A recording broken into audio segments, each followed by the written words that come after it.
Fala aí, galerinha do nono ano! E aí, bicho? Agora é nono ano, olha só vocês.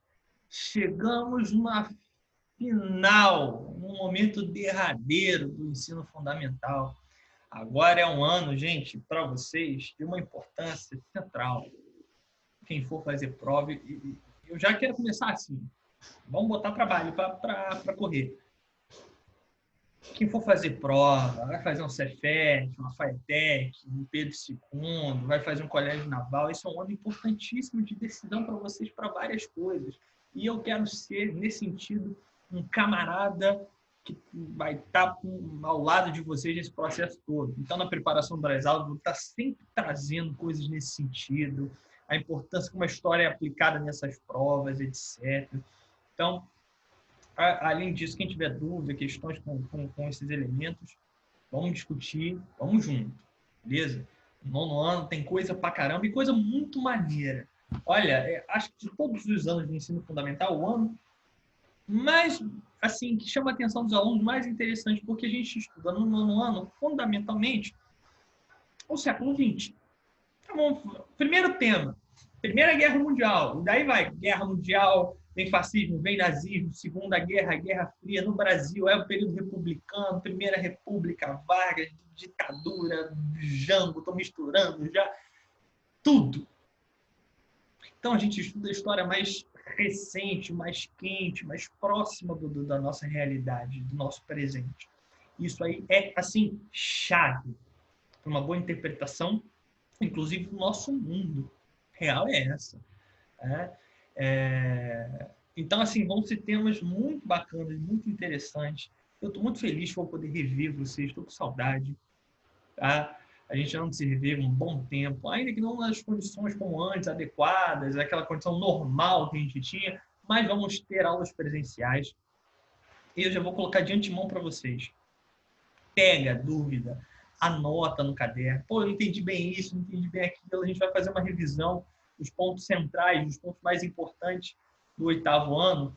Anota, leva para a aula. Pô, isso aqui não ficou claro para mim, isso aqui eu acho que eu não estou pegando muito bem. Para a gente amarrar bem esses conteúdos como um todo, gente. Tá? Vamos, que esse ano tem coisa para caramba para fazer, para vir, para trabalhar. E vamos fazer um ano bom, sensacional, dentro das nossas condições, das limitações que a pandemia impõe ainda, mas vamos embora. Sem chorar, pitanga, vamos em frente. Belezinha, chorar pitanga, eu não sei de onde eu tirei isso, eu acho que é um ditado bem antigo, mas enfim.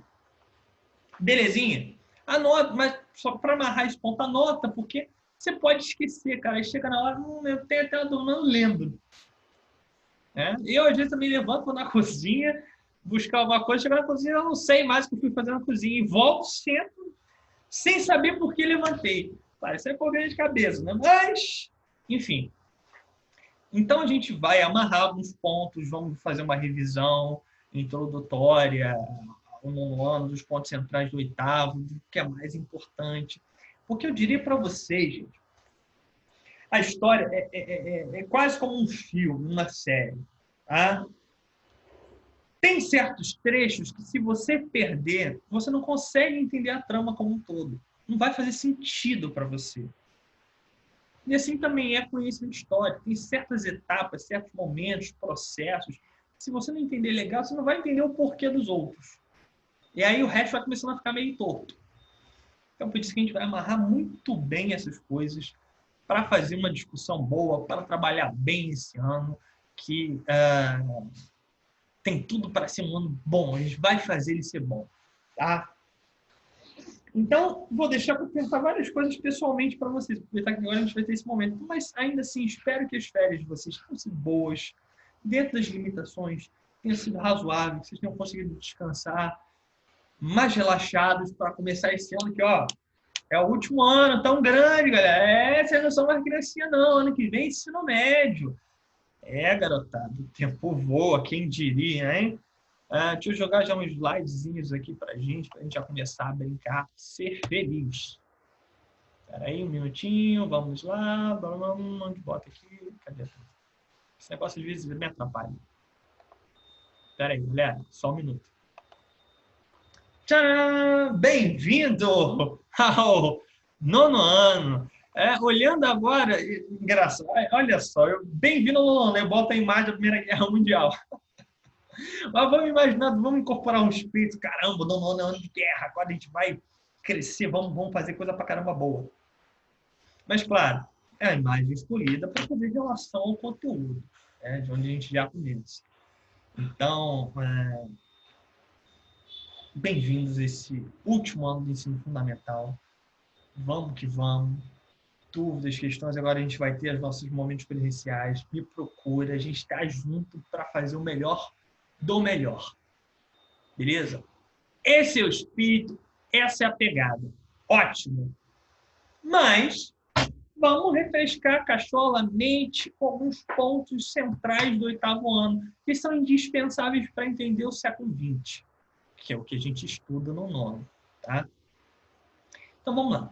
Olha aqui, gente. Primeira coisa.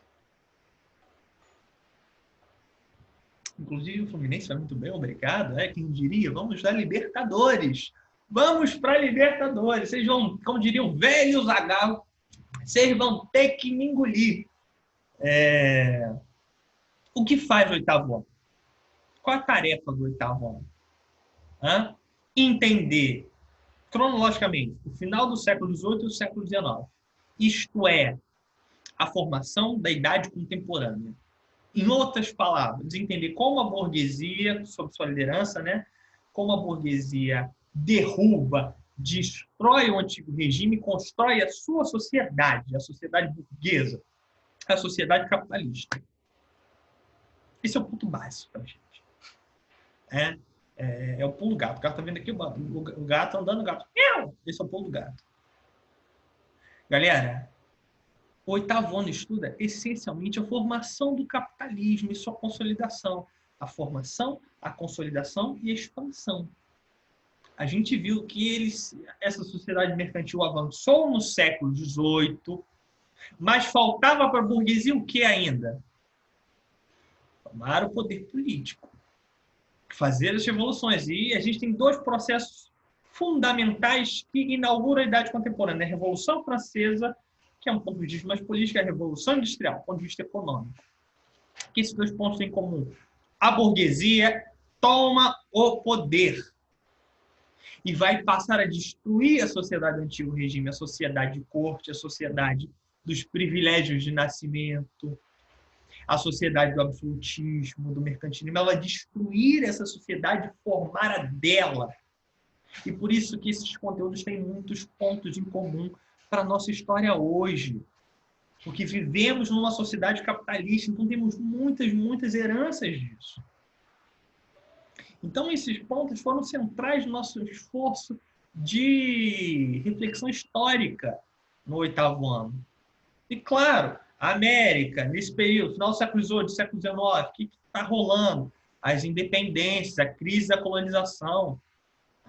Então, a gente viu vários processos de independência, a América tornando-se autônoma e construindo seus próprios governos, como o caso brasileiro. Tem o período joanino, aquela coisa toda, independência de 1822, a gente constrói um governo próprio, autônomo.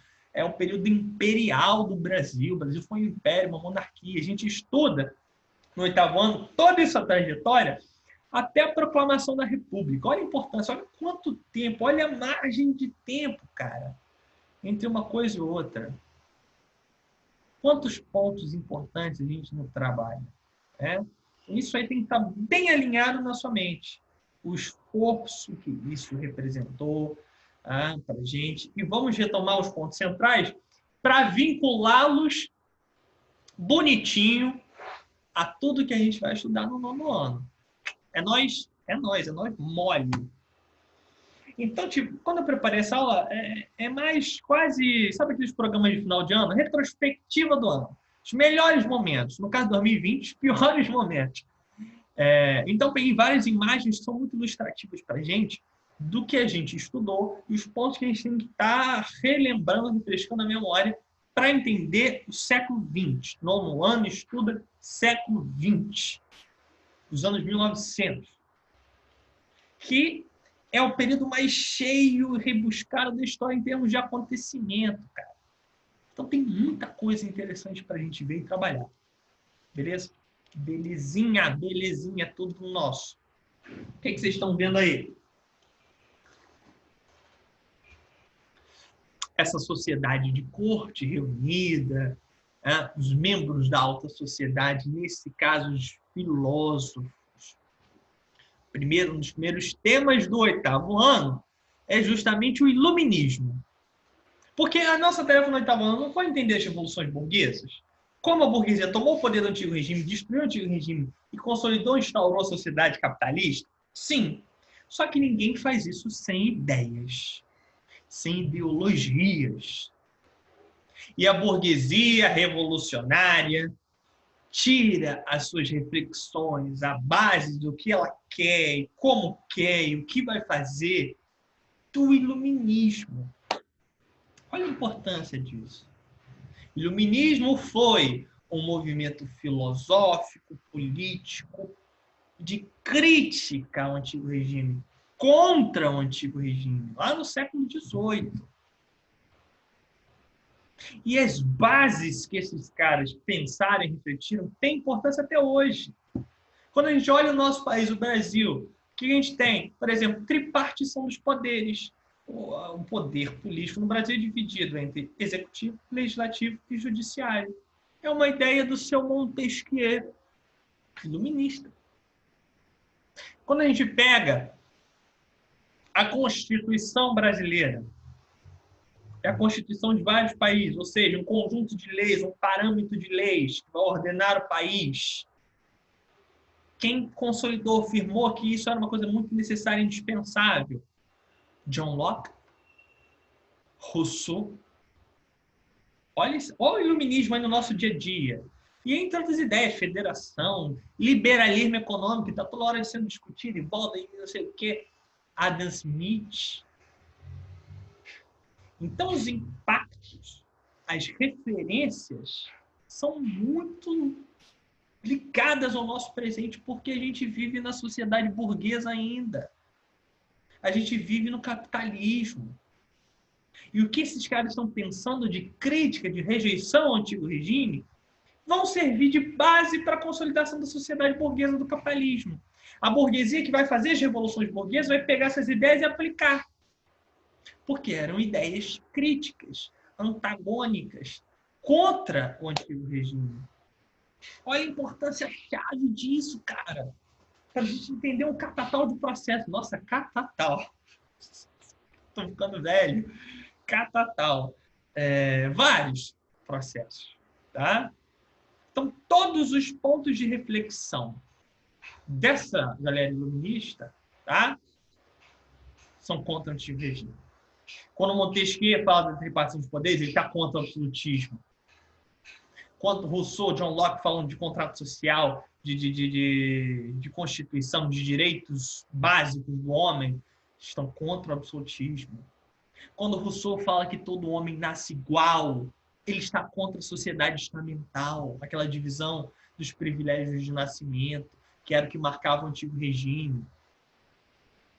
Quando David Ricardo, e antes dele, Adam Smith, falam de liberalismo, falam de liberdade do mercado, etc., estão falando contra o mercantilismo. E criou-se no século XVIII, a gente viu isso, os caras jogaram no vocabulário político uma palavrinha-chave importantíssima que vai orientar tantas ações políticas. A palavra liberdade.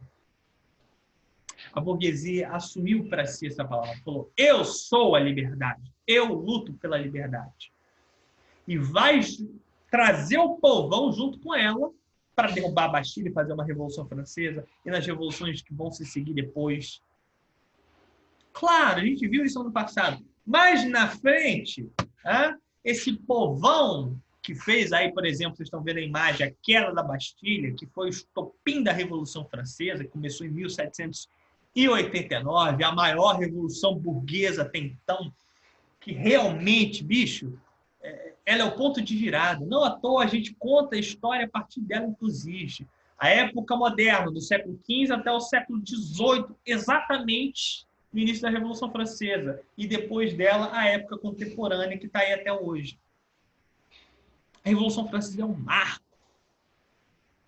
É um marco do início do fim de um velho mundo, de uma velha sociedade feudal ainda, com suas características ainda muito antigas, de um antigo regime e o início de uma nova era, de uma nova lógica, a lógica do capitalismo. É um marco.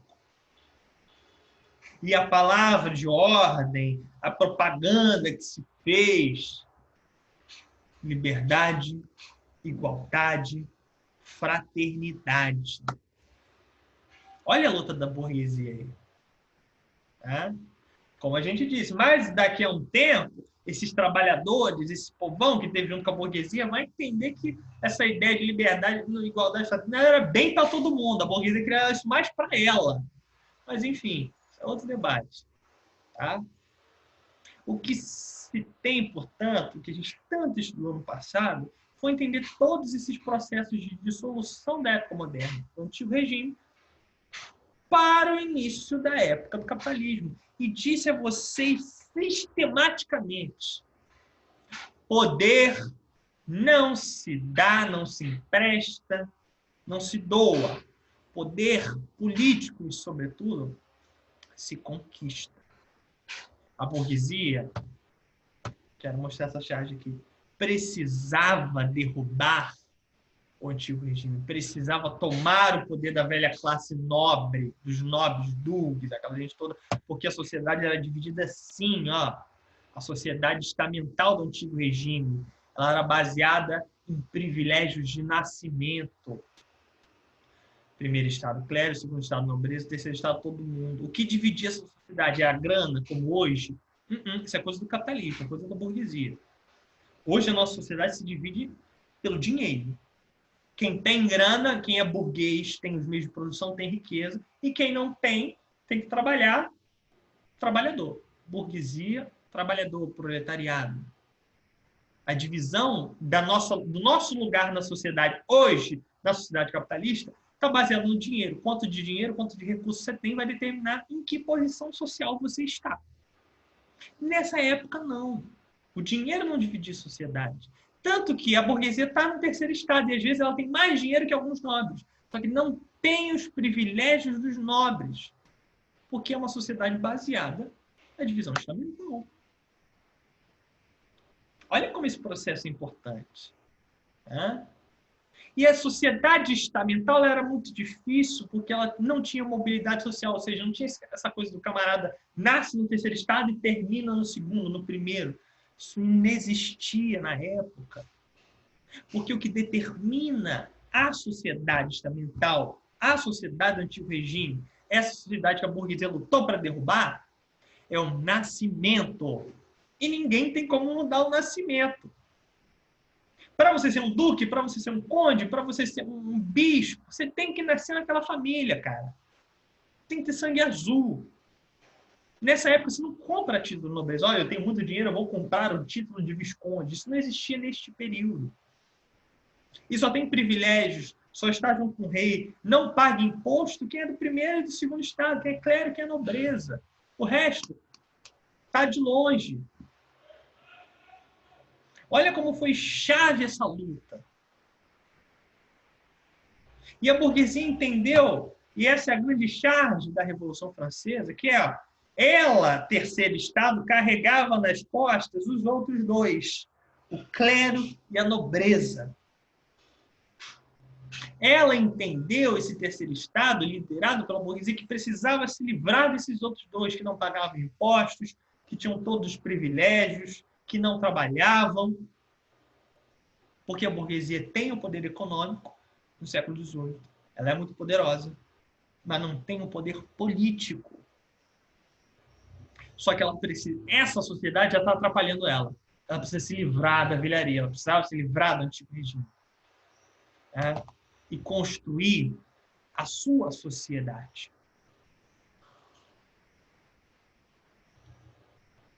Esse foi um ponto de fogo, de explosão, que vai fomentar a Revolução Francesa, que vai ser um marco, a propaganda do pão de queijo, Meu Deus do céu.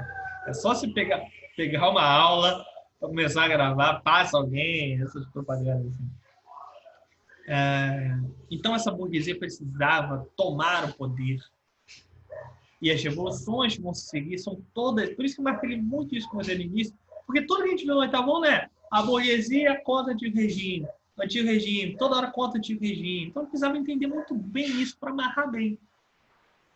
A gente viu que essa burguesia vai tomar o poder, vai consolidar o capitalismo em meados do século XIX e vai começar a expandi-lo. É segunda Revolução Industrial, é imperialismo. Se não tem como entender a Primeira Guerra, você entender isso. Porque a Primeira Guerra é resultado do imperialismo, é resultado da Segunda Revolução Industrial. Então, esses temas estão todos muito, muito amarradinhos. Tá? Então, gente, olha aqui, ó. Vamos discutir tudo isso com calma. Anota suas dúvidas, leva para a aula. Vamos debater tudo isso junto, tá? Para fazer um nono ano porreta, para seguir meus ditados de velho. Quem fala porreta é minha avó. Show? Pegou? Galera, a gente vai continuar retomando alguns pontos centrais do oitavo ano nas aulas que vem. Perdão, nas aulas seguintes. Registra tua dúvida, traz pra gente, fala comigo, manda mensagem. Enfim, tamo junto, beleza? Vambora. Tchau, beijo.